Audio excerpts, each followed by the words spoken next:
இஸ்ரேலுடைய சொராக்கா மருத்துவமனை தாக்கப்பட்டிருப்பதாக இஸ்ரேல் வாதிடுகிறது. ஆனால் ஈரான் திரும்ப திரும்ப என்ன சொல்றாங்கன்னா, நாங்க ஐடிஎஃப்னுடைய ஹெட் குவார்ட்டர்ஸுக்கு தான் அட்டாக் பண்ணினோம், இதைத்தான் நாம் அங்க செய்தோம், காசாவில் விதைத்தது இஸ்ரேலில் அறுவடை செய்யப்படுகிறது என்பதை இஸ்ரேல் இப்போது புரிந்து கொள்ளும். என்னன்னா, கட்டாய கடமையாக இஸ்ரேலுக்கு என்ன இருக்குதுன்னு சொன்னா, ஈரானுடைய ஆன்மீக தலைவராக சுப்ரீம் லீடராக இருக்கக்கூடிய ஆயத்துல்லா அலி காமனியை நம்ம கொலை செய்ய வேண்டும் என்று சொல்லி இருக்கிறார்.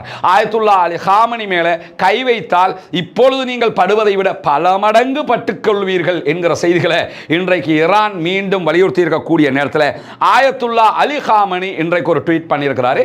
அதில் அவர் என்ன சொல்றாருன்னு சொன்னா, ஹெர்மோஸ் ஜலசந்தியை மூடுவதற்கு ஈரான் தயாராகி விட்டது என்கிற செய்திகளை டிக்ளேர் பண்ணியிருக்கிறாங்க. ஈரானுடைய ராணுவம் கடற்படை ஹெர்மோஸ் ஜலசந்தி பகுதிகளுக்கு நகர்த்தப்படுகிறது என்கிற செய்திகளை இன்றைக்கு அவர்கள் வெளியிட்டிருக்கிறது மட்டுமல்லாம எல்லா நாடுகளுக்கும் இங்கிருந்து பெட்ரோல் போய்கிட்டு இருக்குது. எனவே அதை இழுத்து மூடிட்டாங்கன்னு வைங்க, எந்த நாட்டுக்கும் பிசினஸ் பண்ண முடியாமல் போய்விடும். அதனால தான் அமெரிக்காவே பயப்படுகிறது என்கிற செய்திகள் வெளியாகி கொண்டிருக்கக்கூடிய நேரத்தில் தான்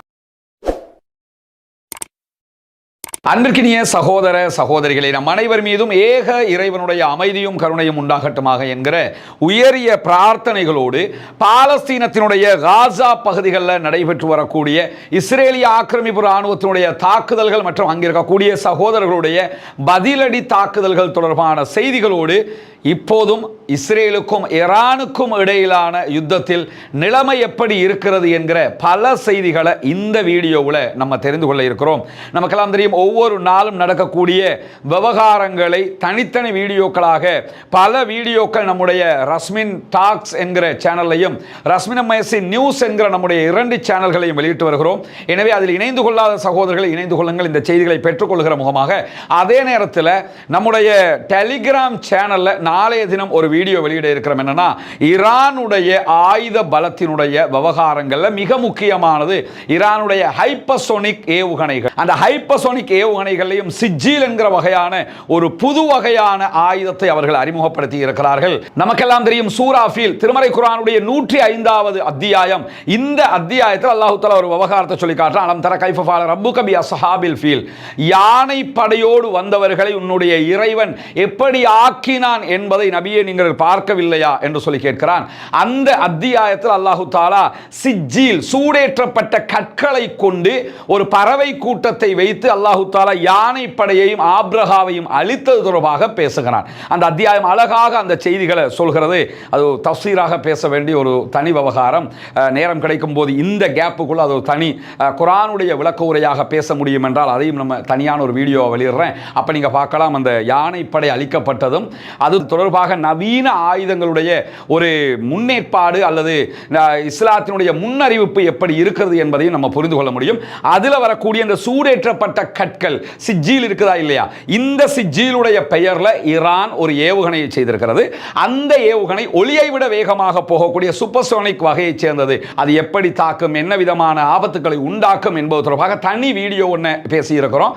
அந்த வீடியோவை யூடியூப் தளங்களில் வெளியிட முடியாது, குறிப்பாக ஃபேஸ்புக்லையும் நம்ம அதை போட முடியாது. அது யூடியூபுடைய மற்றும் ஃபேஸ்புக்கினுடைய சட்ட விதிகள் படி அது ரிமூவ் பண்ணப்பட்டுவிடும். எனவே தான் அதில் நம்ம வெளியிடலாம். நம்முடைய டெலிகிராம் சேனலில் நாளைய தினம் இன்ஷா அல்லாஹ் வெளியிட இருக்கிறோம்.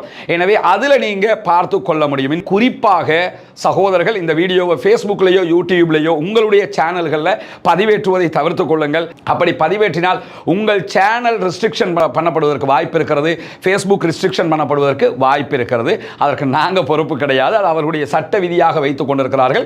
சட்ட விதியை பேணித்தான் இந்த வீடியோக்களையும் நம்ம பதிவிட வேண்டியிருக்கு. அதனால தான் டெலிகிராம் சேனலில் இந்த வீடியோ பதிவிட இருக்கிறோம். எனவே அதிலே பார்த்துக் கொள்ளுங்கள் என்கிற செய்திகளோடு இன்றைக்கு வெளியாகி இருக்கக்கூடிய மிக முக்கியமான செய்திகளில் ஒன்றுதான், காசாவினுடைய அப்பாவிகள் மீது இஸ்ரேலிய ஆக்கிரமிப்பு ராணுவம் நடத்தி இருக்கக்கூடிய கொடூரமான தாக்குதல்கள் இன்றைக்கும் பதிவாகி இருக்கிறது. சுமார் 84 அப்பாவிகள் கொல்லப்பட்டிருக்கிறார்கள், ஷஹீதாகி இருக்கிறார்கள் என்கிற செய்திகள் கவலையை உண்டாக்கக்கூடிய செய்திகள். 200க்கு மேற்பட்டவர்கள் படுகாயம் அடைந்திருக்கிறார்கள் என்கிற செய்திகளை நம்ம பார்க்க முடிகிற அதே நேரம், காசாவினுடைய சுதந்திர இராணுவத்தை பொறுத்தவரையில் அவர்களும் பதிலடி தாக்குதல்களை வழங்கி கொண்டே இருக்கிறார்கள். இன்றைக்கு கான் யூனிஸினுடைய தெற்கு பகுதிகளில் நடைபெற்ற தாக்குதல்களில் 3 இஸ்ரேலிய ஆக்கிரமிப்பு இராணுவத்தைச் சேர்ந்தவர்கள் கொல்லப்பட்டிருக்கிறார்கள் என்கிற செய்திகளோடு, அதற்கு பிறகு அவர்கள் நடத்திய தாக்குதல்களில் நார்த் காசா பகுதியில் நடத்தியிருக்கக்கூடிய தாக்குதல்களில் 3 மெர்காவா டேங்குகளை இலக்கு வைத்திருப்பதாக சொல்லுகிறார்கள். இந்த 3 மெர்காவா டேங்குகளுக்குள்ளேயும் குறைந்தது 15 இஸ்ரேலிய ஆக்கிரமிப்பு ராணுவத்தைச் சேர்ந்தவர்கள் கொல்லப்பட்டிருப்பார்கள் என்பதை நம்ம புரிந்து கொள்ள முடிகிற அதே நேரம் ஹெலிகாப்டர் ஊடாக அவர்களுடைய உடல்கள் உடனடியாக இஸ்ரேலுக்கு எடுத்து வரப்பட்ட செய்திகளையும் பாலஸ்தீனத்தினுடைய சுதந்திர போராளிகள் இன்றைக்கு வெளியிட்டிருக்கிறாங்க.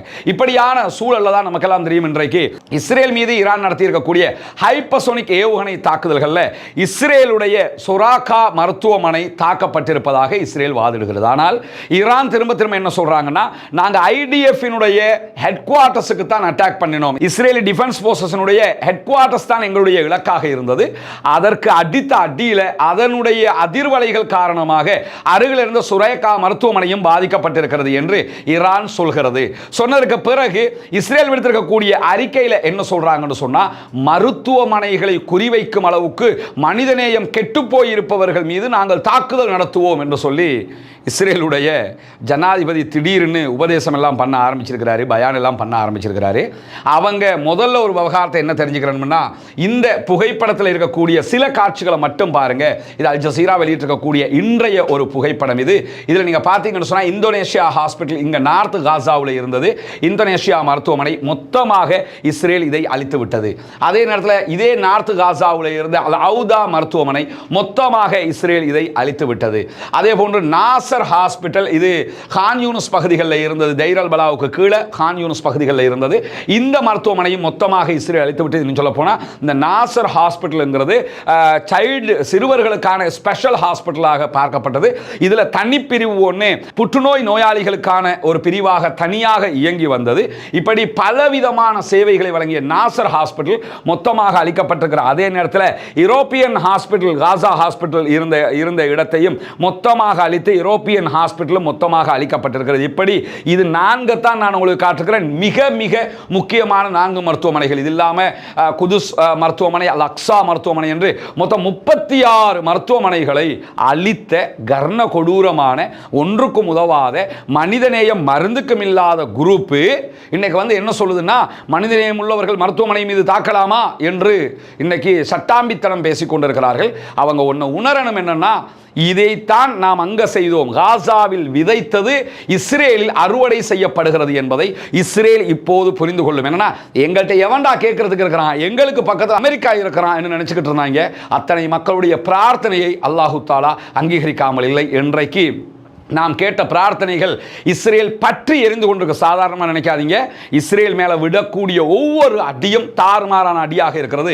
இன்றைக்கு அதனுடைய மேலதிக தகவல்களை நம்ம பார்க்க இருக்கக்கூடிய நேரத்தில் தான் இன்றைக்கு 84 பேரை இஸ்ரேல் ஆக்கிரமிப்பு ராணுவம் கொண்டிருக்கிறது காசாவுக்குள்ள. அப்போ டெய்லி அவங்க காசாவுக்குள்ள அப்பாவிகளை கொன்று குவித்து கொண்டே இருப்பார்கள். இதை யாருமே தட்டி கேட்கக்கூடாதா என்கிற கேள்வி எழுகிறது. ஆனால் எது எப்படி போனாலும் மருத்துவமனைகள் மீது யாரும் தாக்குதல் நடத்தக்கூடாது என்பதில் நம்ம தெளிவாக இருக்கணும். ஏன்னா நோயாளிகள் இருக்கக்கூடிய இடங்கள் என்பதில் எந்த மாற்று கருத்தும் கிடையாது. ஆனால் ஈரான் மருத்துவமனையை தாக்கவில்லை என்று திரும்ப திரும்ப வாதிடுகிறது. அந்த மருத்துவமனை யாரு அங்க இருப்பாங்கன்னு பார்த்தீங்கன்னா, பொதுமக்களுக்கான மருத்துவமனையும் கிடையாது. காசாவில் 25 மைல்களுக்கு அப்பால் இருக்கக்கூடிய காசாவில் இஸ்ரேல் நடத்தக்கூடிய பயங்கரமான தாக்குதல்களில் அதற்கு எதிர்வினை தாக்குதல்கள் நடத்தக்கூடிய பாலஸ்தீன விடுதலை அமைப்பிடத்தில் அடி வாங்கிட்டு வந்து மருத்துவ சிகிச்சை எடுக்கக்கூடிய இஸ்ரேலிய ஆக்கிரமிப்பு ராணுவத்தினுடைய ஆர்மி ஹாஸ்பிட்டல் தான் சொரோகா மருத்துவமனை. எனவே அந்த மருத்துவமனை பொதுமக்களுக்கான மருத்துவமனையும் இல்லை என்பதையும் இந்த இடத்தில் நாம் புரிந்து கொள்ளுகிற அதே நேரத்தில் நமக்கெல்லாம் தெரியும், இன்னைக்கு இஸ்ரேலி காட்ஸ், இஸ்ரேலுடைய வலதுசாரி பிரபலமான ஒரு அமைச்சர். இவர் எதில் பிரபலம்னா, இனவாதத்தின் உச்சத்தில் இருக்கக்கூடிய ஒரு அமைச்சராக இவர் பார்க்கப்படும். விமல் வீரவன்சையை தூக்கி சாப்பிடுகிற அளவுக்கு இருக்கக்கூடிய ஒரு ஆள். அதே மாதிரி இதுக்கு முன்னாடி இருந்தாங்களே கோட்டாவை கூட தூக்கி சாப்பிடலாங்கிற அளவுக்கு இருக்கக்கூடிய ஒரு ஆள் தான் இந்த இனவாதி. இவர் இன்னைக்கு என்ன சொல்றாருன்னு சொன்னா, கட்டாய கடமையாக இஸ்ரேலுக்கு என்ன இருக்குதுன்னு சொன்னா, ஈரானுடைய ஆன்மீக தலைவராக சுப்ரீம் லீடராக இருக்கக்கூடிய ஆயத்துல்லா அலி காமனியை நம்ம கொலை செய்ய வேண்டும் என்று சொல்லி இருக்கிறார். ஆயத்துல்லா அலி காமனி மேலே கை வைத்தால் இப்பொழுது நீங்கள் படுவதை விட பல மடங்கு பட்டுக்கொள்வீர்கள் என்கிற செய்திகளை இன்றைக்கு ஈரான் மீண்டும் வலியுறுத்தி இருக்கக்கூடிய நேரத்தில் ஆயத்துல்லா அலி காமனி இன்றைக்கு ஒரு ட்வீட் பண்ணியிருக்கிறாரு. அதில் அவர் என்ன சொல்றாருன்னு சொன்னா, அமெரிக்கர்களை உதவிக்கு அழைக்கிறது இஸ்ரேல், இதிலிருந்து இஸ்ரேல் என்ன சொல்ல சொல்ல வருகிறது என்றால், எங்களுக்கு ஆண்மை இல்லை, நாங்கள் தோல்வி அடைந்து விட்டோம், எங்களால் இந்த யுத்தத்தை தொடர முடியாது, ஈரானிடத்தில் நாங்கள் தோற்றுக் கொண்டிருக்கிறோம் என்பதை ஒப்புக்கொள்கிறது இஸ்ரேல் என்று சொல்லி ஆயத்துல்லா அலி காமனி அவங்க இன்றைக்கு ட்வீட் பண்ணியிருக்கக்கூடிய செய்திகளை பார்க்க முடிகிறது. எனவே உண்மையும் யதார்த்தமும் கூட அதுதான். நேருக்கு நேரம் நாங்கள் தான் சண்டை பிடிக்க போறோம்னு ஈரானோட சண்டைக்கு வந்தவங்க எங்களால் அடிக்க முடியல, அமெரிக்கா அவசரமா வாங்கன்னு கூப்பிடுறாங்கன்னு சொன்னா என்ன அர்த்தம்? அவர்கள் வீக் ஆயிட்டாங்கன்னு அர்த்தம்ங்கிறத உலகமே தெரிந்து கொண்டிருக்கக்கூடிய நேரத்தில் நாளைய தினம் அவசரமாக யூரோப் யூனியனுடைய கூட்டாளிகள், யூரோப் யூனியனில் இருக்கக்கூடிய நாடுகளுடைய மிக முக்கியஸ்தர்கள் இஸ்ரேலிய அதிகாரிகளை சந்திக்கிறார்கள் என்கிற செய்திகள் வெளியாகி கொண்டிருக்கிறது. காரணம் என்னன்னா, இஸ்ரேல் விழுந்துருமோ, இஸ்ரேலுக்கு ஏதாவது ஆயிருமோ, ஈரான் போகிற போக்கில் அழிச்சே போட்டுருவானோ என்பதற்காக யூரோப்பும் தற்போது இஸ்ரேலுக்கு ஆதரவாக திரண்டு வருகிறதான எத்தனை பேர் வந்தாலும் எங்களுக்கு அடிச்சடிக்கு பதில் கொடுக்காம நிறுத்த மாட்டோம் பார்த்துக்கன்னு சொல்லி இன்றைக்கு மிக தெளிவாக ஈரான் சொல்லியிருக்கக்கூடிய நேரத்தில் அமெரிக்க ராணுவ அதிகாரிகளை மேற்கோள் காட்டி நியூயார்க் டைம்ஸ் சற்று நேரத்துக்கு முன்பதாக ஒரு அறிக்கையை வெளியிட்டிருக்கிறது. அது அவங்க என்ன சொல்றாங்கன்னு சொன்னா, ஹெர்மோஸ் ஜலசந்தியை மூடுவதற்கு ஈரான் தயாராகி விட்டது என்கிற செய்திகளை டிக்ளேர் பண்ணியிருக்கிறாங்க. ஈரானுடைய ராணுவம், கடற்படை ஹெர்மோஸ் ஜலசந்தி பகுதிகளுக்கு நகர்த்தப்படுகிறது என்கிற செய்திகளை இன்றைக்கு அவர்கள் வெளியிட்டிருக்கிறது மட்டுமல்லாம இந்த செய்திகளுக்கு ஆதாரமாக சேட்டலைட் காட்சிகளையும் அவர்கள் வெளியிட்டிருக்கிறார்கள். ஈரான் தன்னுடைய கடற்படையை ஐஆர்ஜிசியினுடைய ஒரு பிரிவையும் இணைத்து ஹெர்மோஸ் ஜலசந்திக்கு நகர்த்தி கொண்டிருக்கிறது.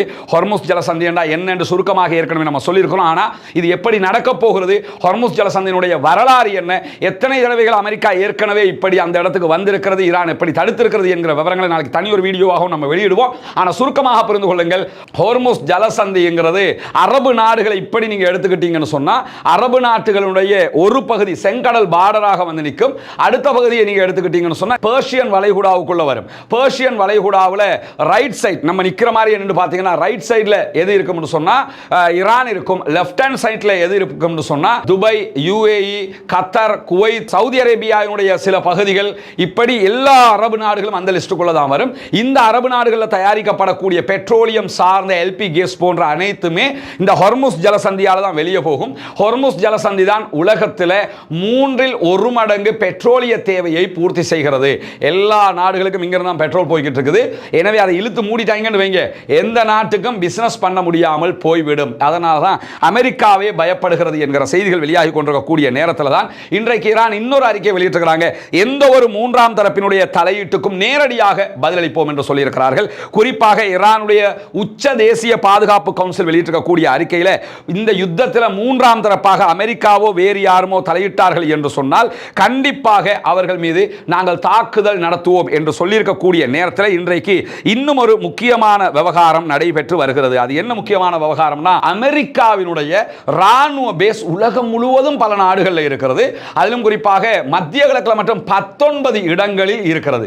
அதிலே மிகப்பெரிய ராணுவ பேஸ் எங்க இருக்கு, மிலிட்டரி பேஸ் எங்க இருக்குன்னா கத்தர்ல தான் இருக்கிறது. இந்த கத்தர்ல இருக்கக்கூடிய கத்தருடைய தலைநகர் தோஹாவுக்கு வெளியில அல் உதை என்கிற இடத்துல இந்த விமானத்தளம் அமைந்திருப்பதாக சொல்லப்படுகிறது. இது அமெரிக்காவினுடைய ஈரலாக பார்க்கப்படுகிற ஒரு பகுதி. ஏன்னா அவங்களுடைய எல்லா ஏர்கிராஃப்டும் இந்த இடத்துல தான் நிறுத்தி வைக்கப்படுகிறது.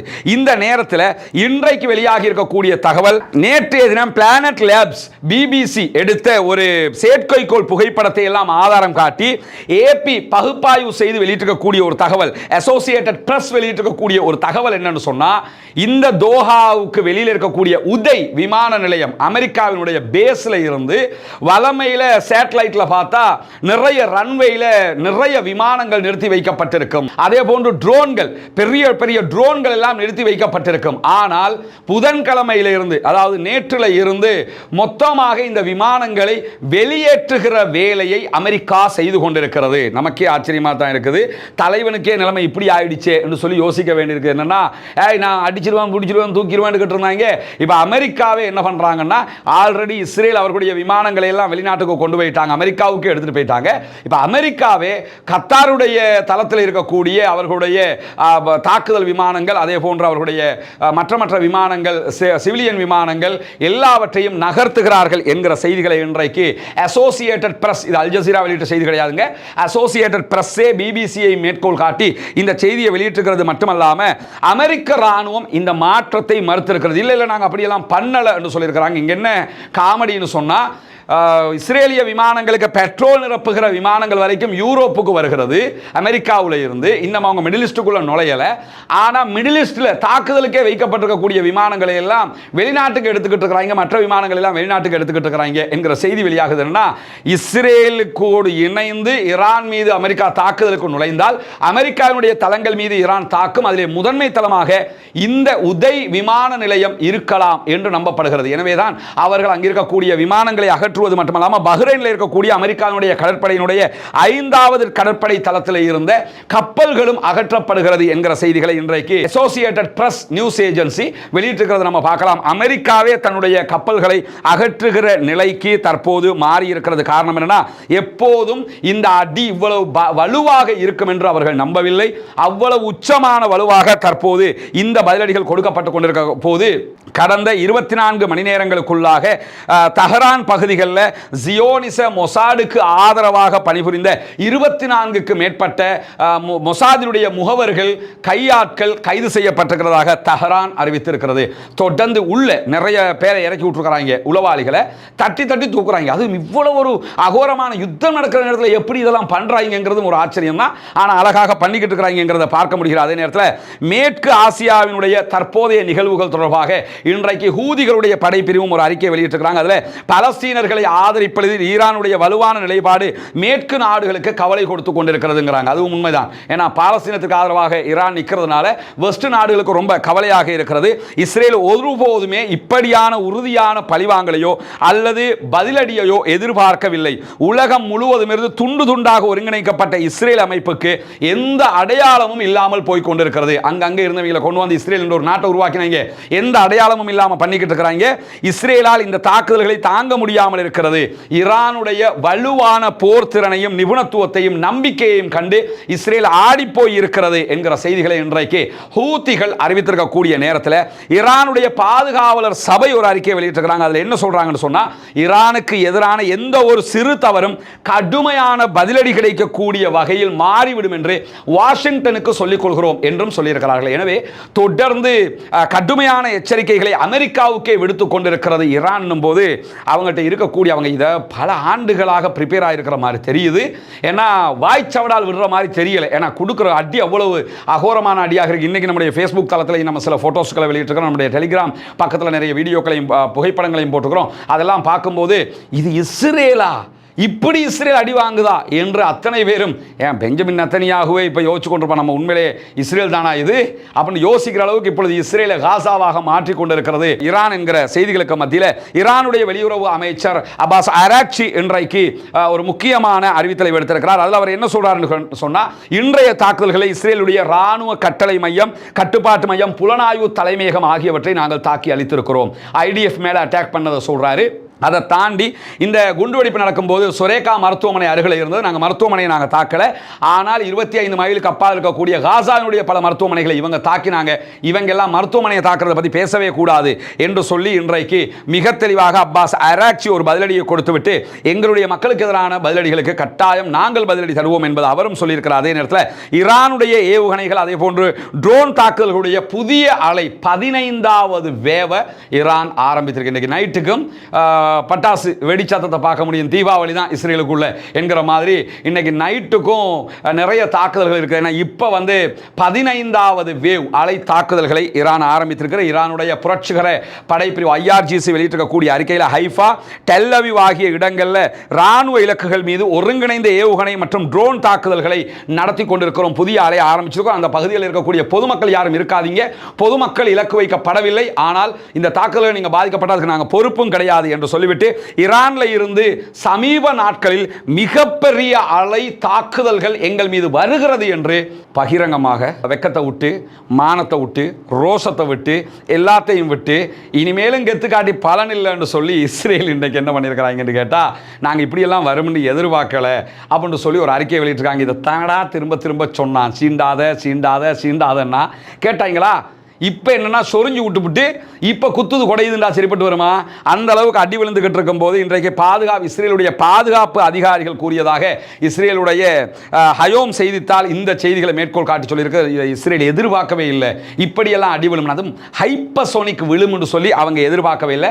ஹைப்பர்சோனிக்குடைய அந்த ஸ்டைலே அதுதான், அதனால தான் ஆடி போய் இருக்கிறது இஸ்ரேல். அது மட்டுமல்லாமல் ஹைப்பர்சோனிக் நேற்றைய தினம் இஸ்ரேல் மீது ஈரான் அடித்திருக்கக்கூடிய ஃபத்தாஹ் 1 ஃபத்தாஹ் 2 போன்ற ஏவுகணைகளுடைய விவகாரம் என்னன்னா வெறும் 6 நிமிடத்தில் இஸ்ரேலை வந்து அடைந்து விடுகிறது. அந்த அளவுக்கு மிக முக்கியமான தாக்குதல்களாக அவை இருக்கக்கூடிய நேரத்தில் இஸ்ரேல் மேலதிகமாக என்ன சொல்றாங்கன்னு கேட்டா, தன்னை தாக்கும் ஈரானுடைய ஏவுகணைகள் தொடர்பாக அவங்க சொல்லும் போது ஈரான் பலமுனை ஏவுகணை தாக்குதல்களை பயன்படுத்துகிறது. அதுக்கு அது கரெக்டாக சொல்லணும்னா ஈரானுடைய ஃபத்தாஹ் 2 என்கிற வகையான ஏவுகணை அட்டாக் நடத்தப்படுது. இந்த ஃபத்தாஹ் 2 எப்படின்னு சொன்னா ஒரே நேரத்தில் பல தலைகளோடு பயணிக்கக்கூடியது. ஒரு ஏவுகணையாக இருக்கும், ஆனால் அதிலிருந்து நிறைய பிரியும். அந்த மாதிரி இருக்கக்கூடிய ஒரு ஏவுகணை, அந்த பிரிகிற ஏவுகணையினுடைய பாகங்களும் இதோடு இணைந்து இதனுடைய கமெண்ட்டுக்கு தான் அது பயணிக்கும் என்று சொல்றாங்க. எனவே தான் அவங்க என்ன சொல்றாங்கன்னா, பல போர்முனை தலைகளோடு எங்களை சில ஏவுகணைகள் வந்து தாக்குகிறது. குஸ்தான் என்கிற இஸ்ரேலுடைய பகுதிகளில் ஈரான் நடத்தி இருக்கக்கூடிய தாக்குதல்களில் கீழே வந்து ஏவுகணை விழுகிற நேரத்தில் நிறைய சிறிய சிறிய ஏவுகணைகள் பிரிந்து வந்து எங்களை தாக்கியது. கடுமையான தாக்குதலாக இது இருக்கிறது என்று சொல்லி இன்றைக்கு என்ன பண்ண, இதை மாதிரி எவ்வளவு அழிவை பண்ணியிருப்பாங்க காசாவுக்குள்ள, அதுக்கு பட்டு மாயிறாங்கிறத நம்ம புரிய முடிகிறது. அதே நேரம் ஈரானுடைய தாக்குதல்களை தொடர்ந்து இன்றைக்கு மாத்திரம் இஸ்ரேலுக்குள்ள 271 பேர் படுகாயம் அடைந்திருக்கிறார்கள் என்கிறது இஸ்ரேலுடைய சுகாதார பிரிவு. என்னன்னா அது எப்படிடா இவ்வளவு பெரிய தாக்குதல் நடக்குதுங்கிறிய, அடி அகோரமா விழுகுது, போட்டோ வெளியே வருது, வீடியோ வெளியே வருது, ஆனால் யாருமே சாகல, படுகாயம் மட்டும் அடைந்திருக்கிறார்கள் அப்படின்னு சொல்லி அறிக்கையை போடுறாங்க.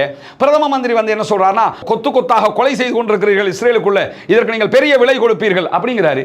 பிரதமர் அறிக்கையை பார்த்தா கொத்து கொத்தாக சாகுறாங்க, பெரிய விலை கொடுப்பீங்க அப்படிங்கிறாரு. ஆனால் அரசாங்கம் எடுக்கிற அறிக்கைகளை பார்த்தா 270க்கும் மேற்பட்டவர்கள் படுகாயம் அடைந்திருக்கிறார்கள், ஒருவர் கூட சாகவில்லை. இது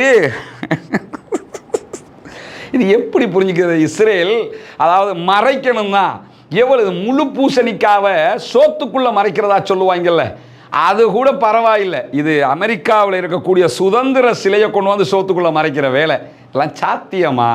அந்த அளவுக்கு ஏன் இவ்வளவு அசிங்கப்பட்டுக்கிட்டு இருக்கிறாங்கன்னா, அவ்வளவு செய்த அநியாயத்திற்கு பதிலடி கிடைத்துக் கொண்டிருக்கிறது. அதே நேரத்தில் ஐஆர்ஜிசி ஈரானுடைய ஐஆர்ஜிசி வெளியிட்டிருக்கக்கூடிய அறிக்கையில் மேற்கு ஈரானில் இஸ்ரேலிய ஆளில்லா விமானம் சுட்டு வீழ்த்தப்பட்டிருக்கக்கூடிய காட்சிகளை வெளியிட்டிருக்கிறாங்க.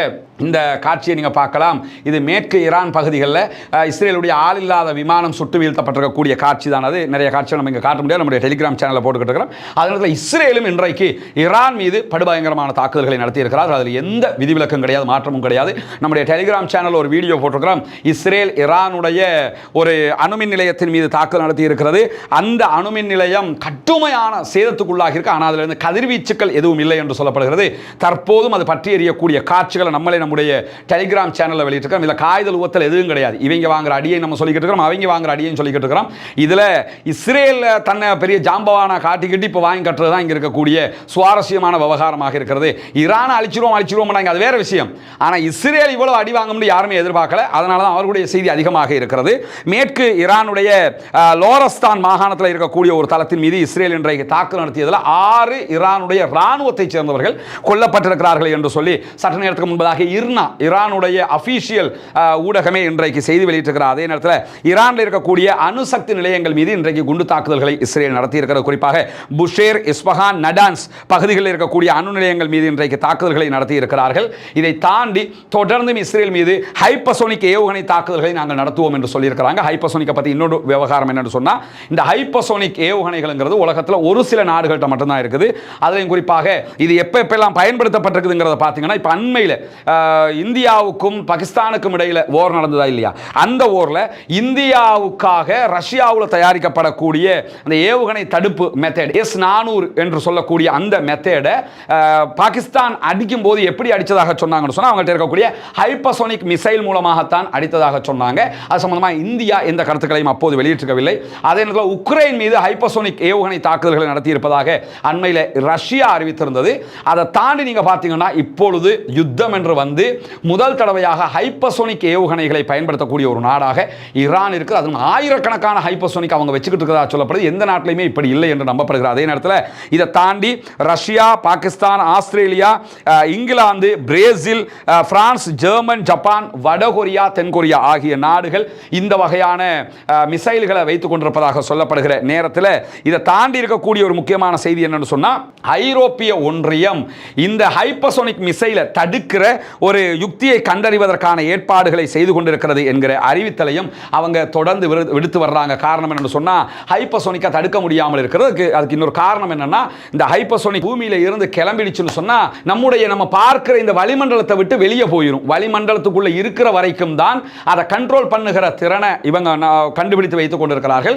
வளிமண்டலத்துக்கு வெளியில போயிடுச்சுன்னு சொன்னா அது தன்னைத்தானே திசை மாற்றிக் கொள்ளும் என்பதை தாண்டி இந்த ஒளியை விட வேகமாக போகணும்னா வளிமண்டலத்துக்கு வெளியே போகணும் என்கிற அடிப்படையிலையும் வளிமண்டலத்துக்கு வெளியில போய் நின்றுதான் இந்த தாக்குதல்களை அவர்கள் நடத்தி கொண்டிருக்கிறார்கள். சுருக்கமாக நீங்கள் புரிந்து கொண்டால் சரி, நாளை நம்முடைய அந்த டெலிகிராம் வீடியோவில் விவரமாக நீங்கள் பார்த்துக் கொள்ள முடியும். எனவே இன்றைக்கு வந்திருக்கக்கூடிய மிக முக்கியமான செய்திகளை தான் இங்கே நம்ம பகிர்ந்து கொண்டிருக்கிறோம். இந்த ஈரான் இஸ்ரேல் வாரை பொறுத்தவரையில் எந்த நாட்டில் பொதுமக்கள் கொல்லப்பட்டாலும் அது மிக கொடுமையானது, யாரும் கொல்லப்படக்கூடாது என்கிற ஒரு மனிதநேய சிந்தனையில் நம்ம அத்தனை பேரும் இருக்கணும். ஆனாலும் காசா மீது இவர்கள் செய்து வந்த அட்டூழியங்களுக்கு ஒரு நிம்மதி பெருமூச்சு காசா மக்களுக்கு கிடைத்துக் கொண்டிருக்கிறது என்பதை நம்ம மறுப்பதற்கு இல்லை. அந்த மக்களுக்கு உணவு கொடுக்காமல், தண்ணீர் கொடுக்காமல், மருந்துகளை கொடுக்காமல் தொடர்ந்து குண்டுகளை போட்டு 90,000 டன்களுக்கு மேலே காசாவில் குண்டுகளை போட்டு அரிச்சாட்டியம் பண்ணி அநியாயம் பண்ணினவங்களுக்கு அசால்ட்டாக 5-6 நாட்களுக்குள்ளாக சரவெடி தாக்குதல்களை நடத்தி அதிர வைத்துக் கொண்டிருக்கிறது ஈரான். இன்றைக்கு இரவு உச்சகட்ட தாக்குதல்களை இப்போது நடத்த ஆரம்பித்திருக்கிறார்கள். எனவே நாளை வெள்ளிக்கிழமை வேற அது அகோரமான தாக்குதல்களாக மாறுவதற்கான வாய்ப்பு இருக்கிறது. எனவே தொடர்ந்து இஸ்ரேல் மேலே ஈரான் தாக்குதல் நடத்துகிறது. அதே நேரம் ஈரான் மேலே இஸ்ரேலும் தாக்குதல் நடத்துகிறது. அமெரிக்கா இதுவரைக்கும் யுத்தத்தில் இணையுமா இல்லையா என்கிற கேள்விகள் இருக்கிறது. தன்னுடைய தளவாடங்களை எல்லாம் வெளிநாடுகளுக்கு அமெரிக்கா மாற்றிக்கொண்டிருக்கிறது என்கிற செய்திகளை நம்ம சொல்லியிருக்கிறோம். பொறுத்திருந்து பார்ப்போம் என்னவெல்லாம் நடக்கிறது என்பதை. தொடர்ந்து இணைந்திருங்கள் நம்முடைய சேனல்களோடு. தொடர்ந்து இந்த செய்திகளை அடிக்கடி உங்களுக்கு கொண்டு வந்து தருவதற்கு நாம் எப்போதும் தயாராக இருக்கிறோம். உண்மை செய்திகளை மாத்திரம் அறிந்து கொள்வோம், உண்மை செய்திகளை மாத்திரம் பரப்புவோம். தீவிரவாதம் ஒழிய வேண்டும், பயங்கரவாதம் இல்லாதொழிக்கப்பட வேண்டும், ஆயுத கலாச்சாரம் இல்லாதொழிந்து அமைதியான பூவுலக திரும்ப வேண்டும், அனைவரும் நிம்மதியானவர்களாக வாழ வேண்டும் என்கிற உயரிய பிரார்த்தனைகளோடு பாலஸ்தீனம் வெற்றி பெற வேண்டும், பாலஸ்தீனம் சுதந்திரமடைய வேண்டும், பாலஸ்தீன மக்களும் நம்மை போன்ற நிம்மதியானவர்களாக மாற வேண்டும், வாழ வேண்டும் என்கிற உயரிய பிரார்த்தனைகளோடு பாலஸ்தீன அப்பாவிகளுக்காக மறவாமல் ஒவ்வொரு தொழுகைகளையும் பிரார்த்தனை செய்யுங்கள். நாளைய தினம் புனிதமிக்க ஜுமாவுடைய நாளாக இருக்கிறது. நபிகள் நாயகம் ஸல்லல்லாஹு அலைஹி வஸல்லம் அவர்கள் மீது ஸலவாத்து சொல்ல மறந்து விடாதீர்கள். ரசூலுல்லாஹி ஸல்லல்லாஹு அலைஹி வஸல்லம் அவர்கள் மேலே அதிகம் ஸலவாத் சொல்லுங்க. அத்தஹியாத்தில் நம்ம ஓதக்கூடிய அல்லாஹும்ம ஸல்லி அலா முஹம்மத் வ அலா ஆலி முஹம்மத் என்று ஆரம்பிக்கக்கூடிய அந்த ஸலவாத்தை தான் நம்ம ஓதணும். நபிகள் நாயகம் ஸல்லல்லாஹு அலைஹி வஸல்லம் அவங்க அதைத்தான் நமக்கு கற்றுத்தந்திருக்கிறார்கள். அதே நேரத்தில் தொடர்ந்தும் அல்லாஹ்விடத்திலே பிரார்த்தனை செய்யுங்கள். தொழுகையில் அத்தஹியாத்தினுடைய நிலையில் அத்தஹியாத்து துஆக்கள் எல்லாம் ஓதி முடிச்சதுக்கு பிறகு அதே இடத்துல அதே இருப்பில் இருந்து நம்ம அல்லாஹ்விடத்தில் பிரார்த்திக்க முடியும். அதே நேரத்தில் சுஜூதில் அதிகம் பிரார்த்தனை செய்யுங்கள். குனூத்துன் நாசிலாவ தொழுகைகளில் ஒவ்வொரு நாளும் ஓதி வாருங்கள். இமாம்கள், பள்ளிவாசல் நிர்வாகங்களுக்கு எடுத்துச் சொல்லுங்கள். ஒவ்வொரு தொழுகைகளிலும் ஓதுங்க என்கிற கோரிக்கைகளோடு ஜனநாயக ரீதியாகவும் பாலஸ்தீன அப்பாவிகளுக்காக குரல் எழுப்புவோமாக. வாஹர் தஅவானா அல்ஹம்துலில்லாஹி ரப்பில் ஆலமீன்.